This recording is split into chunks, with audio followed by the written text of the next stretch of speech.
any plans with the U.S., the report said, adding that Bibi was expected to speak with Joe Biden as soon as Wednesday afternoon. Quote, "We have a big question mark about how the Iranians are going to respond to an attack, but we take into consideration the possibility they would go all in, which will be a whole different ballgame." The U.S. on Wednesday signaling a willingness to support Israel in a potential response, with the White House promising, quote, "severe consequences for the attack," and saying it will work with Israel to make that the case. In a sign of just how hawkish the Israeli public is, sort of across the board from the Netanyahu government, as well as some of the opposition figures, former Israeli Prime Minister Naftali Bennett took to cable news to indicate now is the time to attack Iran's oil and nuclear sites, saying it would be a gift of the Israeli people, the Jewish people, to the Iranian people to help foment regime change in that state. Let's take a listen exactly to what he had to say. Arms that were sort of defending it, or they were its insurance policy against an Israeli strike, and that's Hezbollah and Hamas. But those two arms are temporarily paralyzed. So it's like a boxer out in the ring without arms for the next few minutes. Now is the time that we can attack, because Iran is fully vulnerable. The Islamic Republic of Iran, it's time to hit, destroy the nuclear program, and finally allow the Iranian people to rise up, the amazing Iranian people who have the worst regime, one of the worst regimes on earth. This is the time, this would be the gift of the Israeli people, the Jewish people, to the Iranian people. I just want to be precise, Prime Minister. You want Israeli airstrikes to blow up Iran's nuclear facilities and its energy facilities, all the oil wells and the oil-related industry that is the main part of the Iranian economy. That's correct. Quite extraordinary comments there. I mean, as a note, I think it is actually anti-Semitic to conflate the entire Jewish people with this very belligerent foreign policy. It's also quite extraordinary to frame it as a gift to the Iranian people, striking their strategic oil and nuclear sites. But that is the type of tone and rhetoric that's coming out of the Israelis. You know what? If you want to give them that gift, you're welcome to give it to them all by yourself. But we all know that that's not going to happen. You know, I recently just came across a fantastic military analyst just put this out. The number of missiles that we fired on a couple of days ago to defend Israel was 12. So roughly all of those allegedly made contact. That is the amount of missiles it takes an entire year for U.S. facilities to crank out. So we invested an entire year's worth of missile production in a single night to defend Israel. Now imagine this times 50, times 100. This is part of why I'm so afraid here, is because the U.S. is greenlighting these strikes potentially on nuclear sites or on energy and oil facilities. The oil facilities may actually be more dangerous, because the current analysis that's coming out of CENTCOM and others is that the likely Iranian response will not be to retaliate just against Israel, but will be specifically to retaliate against U.S. and Western oil refineries and oil tankers in the region, which would, of course, immediately draw the United States into this war. And this is the problem I've had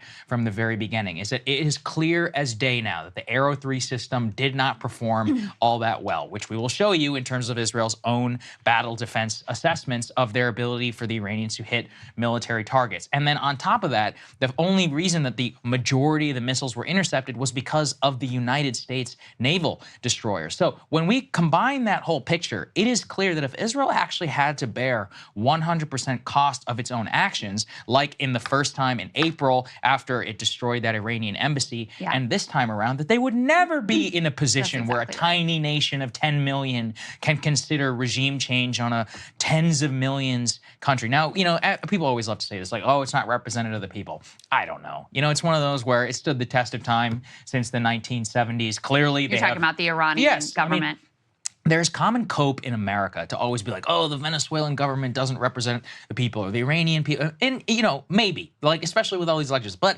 as with all things, it's complicated. Are we going to say that they have no democratic support? Are we going to say that they have no representative of the people? And especially if you try and foist a new regime on them, how do you think that's going to go? You know, it's one of We've those seen where how it's gone in the past that's many my point. times. Yeah. So, you know, we have fantasies in America. Everybody's just like us. Oh, the Iraqis just want representative democracy. It's like, no, actually, you know, it's complicated. And especially when you put that into practice, they end up slaughtering each other. So it's one of those where, are we really better off, you know, replacing it? What do we know that comes next? Nobody knows. Nobody knows the answer to that question. We always talk about that with Russia. Oh, he's a dictator and all of that. The likely replacement for Putin would be somebody who is more aggressive and more dictatorial and warmongering, not the other way around. And this is a fantasy that clearly, you know, the Israelis, they're not stupid. They probably do know this. It's just one of those where they also know that at the end of the day, Big Brother America will come in to save their ass, and will ultimately, if we have to quote unquote save them, it will be with our own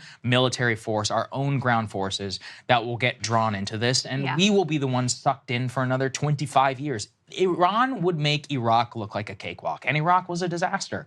You don't have to take my word for it. Take any war planner or others who have studied this. There's a reason that we never wanted to cross this red line for ourselves, despite the protestations of all of the neocons in Washington. But we are the closest that we've been to war with Iran, probably since 2009. I encourage people, there's an Atlantic article written in 2009, Jeffrey Goldberg, who wrote this entire profile of Bibi back then, saying to Obama, either you deal with the Iranian nuclear problem or I will, by striking and destroying their nuclear facility. I'm pointing that out to show you this is a multi-decade project by Bibi Netanyahu for regime change in Iran, and specifically to draw the U.S. into that conflict. It was only through the nuclear deal and others that we were able to avoid that. But we came this close, you know, to getting back into war that time, and not a lot of people remember. So it's terrifying. It really is. Yeah, it absolutely is, especially when you look at, I mean, you've got a president who is addled, who knows how engaged he is or not. I'm not sure whether it would be better or worse if he was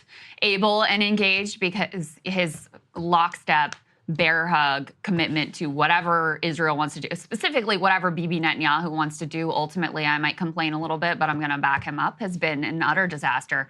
This is the one outcome that they have asserted from the beginning they wanted to avoid, and yet here we are. So you seem to have a few key individuals, Brett McGurk, perhaps chief among them, who have truly embraced the full neocon, let's install democracy around the world, let's spread democracy around the world view, who learned nothing from Iraq and other foreign misadventures.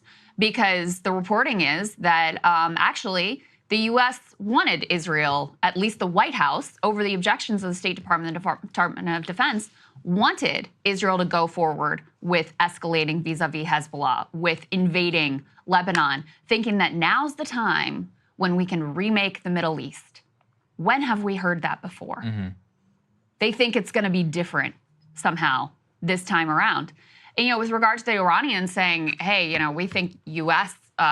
Oil assets and other strategic assets in the region are fair game, who can blame them for saying that we're an integral part of this? Of course we are. I mean, we're directly involved in the Israeli response to the Iranian attack. We've been sharing intelligence with them. We enable this entire situation. Sagar is 100% correct. If the Israelis knew they had to bear alone the cost of their continued provocations and escalations, there's no way that they continue in this direction. But they know that we will back them up no matter what. Joe Biden was asked about the potential targeting by Israel of Iranian nuclear sites. He seemed to be opposed to that. Let's take a listen to this exchange in front of Air Force One. Sir, can I ask you, what is your support an attack on Iran's nuclear sites by Israel? The answer is no. I think there's things. We'll be discussing with the Israelis what they're going to do, but all seven of us agree that they have a right to respond, that they should respond and enforce it. So just to be clear, for people who struggle to hear that, he was asked directly, does he support an Israeli attack on Iran's nuclear sites? He says no. He goes on to say they have a right to respond, but they should respond proportionally. I mean, I play you this because he is the American president, but do his words matter at all? Doesn't seem to. Doesn't seem like they're willing to use any sort of leverage in order to enforce the direction that the U.S. wants things to go in, or at least that they pretend that they want to go in. So these words, even though they're important because they're the U.S. president, that's why I play them for you, they're also sort of irrelevant and meaningless given how incredibly impotent he is. And you could go down that path and still get us into a war, which is